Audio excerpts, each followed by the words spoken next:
Hearing is called Preventing Fraudulent Donations, Transparency, Verification, and Accountability. That sounds like a valuable inquiry to me.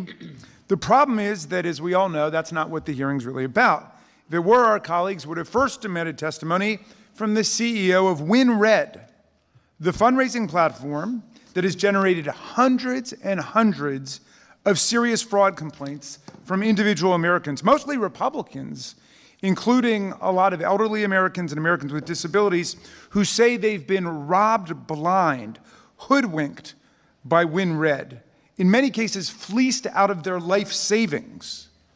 But the Republican chairs of our three committees have repeatedly refused to conduct any oversight or investigation into the WinRed platform that processes donations for over 7,800 GOP campaigns and committees across the United States, including all the GOP senators and 97% of GOP House members.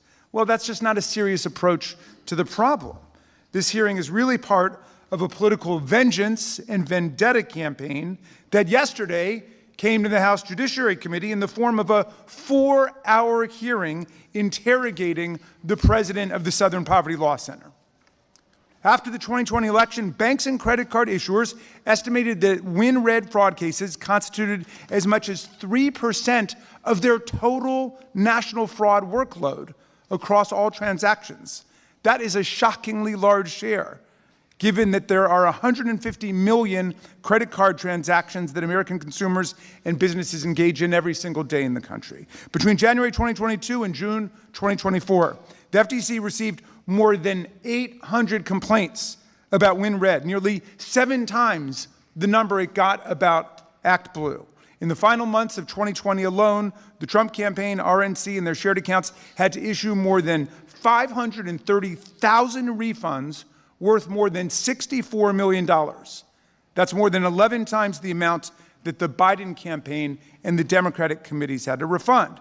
And yet, who of the administration and our GOP colleagues focused on exclusively from the beginning ActBlue, the company that primarily processes contributions for Democratic campaigns around the country. Last April, the White House issued a presidential memorandum directing the AG and Treasury to, quote, use all lawful authority to investigate ActBlue, which, according to the White House, facilitated straw or dummy contributions or foreign contributions to political candidates and committees.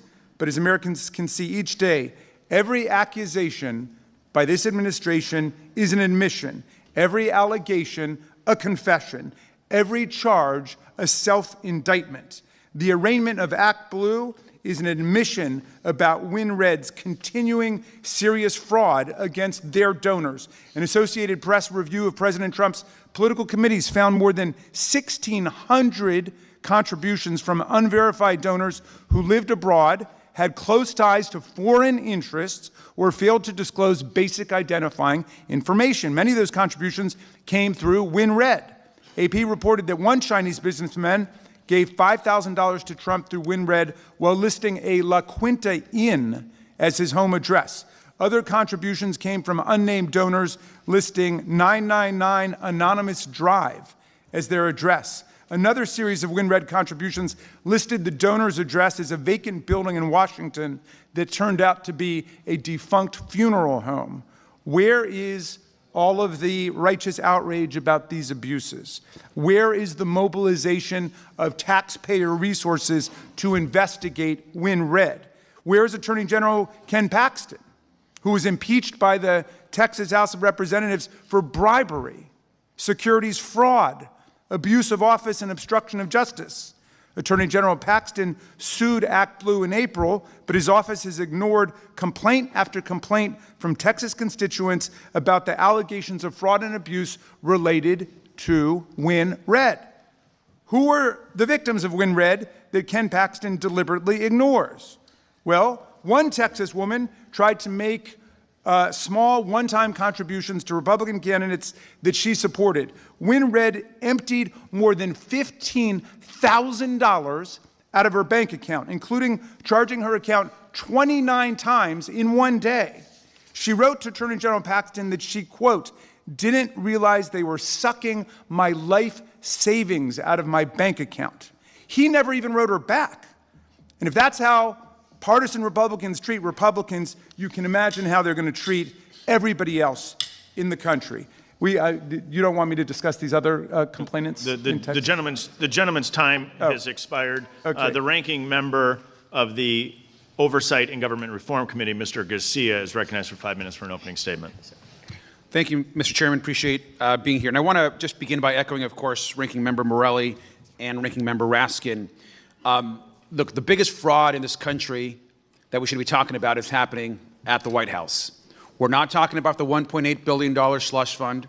We're not talking about the clear selling or influence of pardons and what's happening at the White House. We're not talking about the $2 billion that Jared Kushner got 2 months after leaving the White House for an investment fund that's made no return.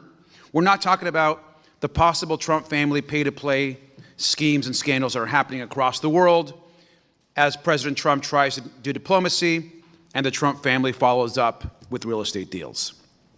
We're here because Republicans want to talk about ActBlue, not because they're serious about strengthening campaign finance laws or actually strengthening the abuse of fraud in this country. Now, we should all support and work to strengthen security, prevent fraud, stop interference in foreign elections, and certainly if there are ways to improve platforms across this country, public or private, that should be the focus. But if Republicans were serious about that goal, they wouldn't be exclusively focused on ActBlue. They'd also be examining the WinRed platform with the exact same level of scrutiny. Now, a real investigation into WinRed would raise serious questions. The Trump campaign, as has been mentioned, through WinRed, has accepted thousands of contributions that reportedly lacked basic identifying information required under campaign finance law. Now, according to reporting, President Trump received more than 1,000 contributions that omitted key identifying information such as city, state, address, county, and he also received contributions from donors whose names were incomplete, listed as anonymous, or marked name not provided. So there are concerns. And sure, there are concerns about foreign source donations as well as it relates to WinRed. Now, one example involved a Chinese businessman whose contribution to the Trump campaign listed an address in La Quinta, California. Now, public records identified him as actually living in China and described him as a Chinese national. Now, if Republicans are concerned about foreign money in politics, they should be investigating those allegations with the same enthusiasm that they're bringing to ActBlue. But perhaps the most troubling allegations involving WinRed actually don't even concern foreign money. They concern WinRed victimizing American donors themselves, in fact, Republican donors, as was raised by Ranking Member Raskin. Now, CNN reported that there was one 82-year-old woman living in a modest Baltimore apartment who unknowingly gave more than $350,000 to Republican causes through recurring donations. Another donor, an 80-year-old Californian who later died of lung cancer, contributed more than $180,000 and just had $250 left in her bank account when she passed away.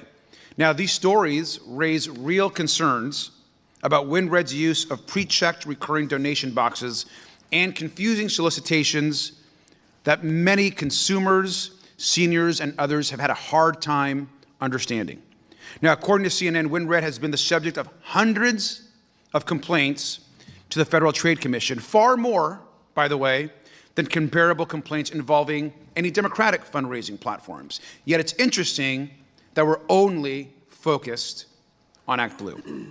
Now, WinRed also faced scrutiny over aggressive text messaging practices, and multiple state attorneys general have investigated its recurring donation policies, yet today's hearing ignores, of course, all of that.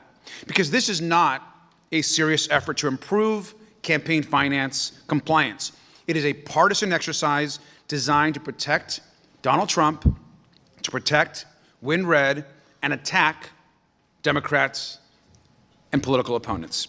If this committee wants a real investigation into campaign fundraising practices, let's examine everyone. And let's follow the facts where they lead, not pretend to have some kind of investigation that only really is going after one side. And with that, I yield back. Thank you.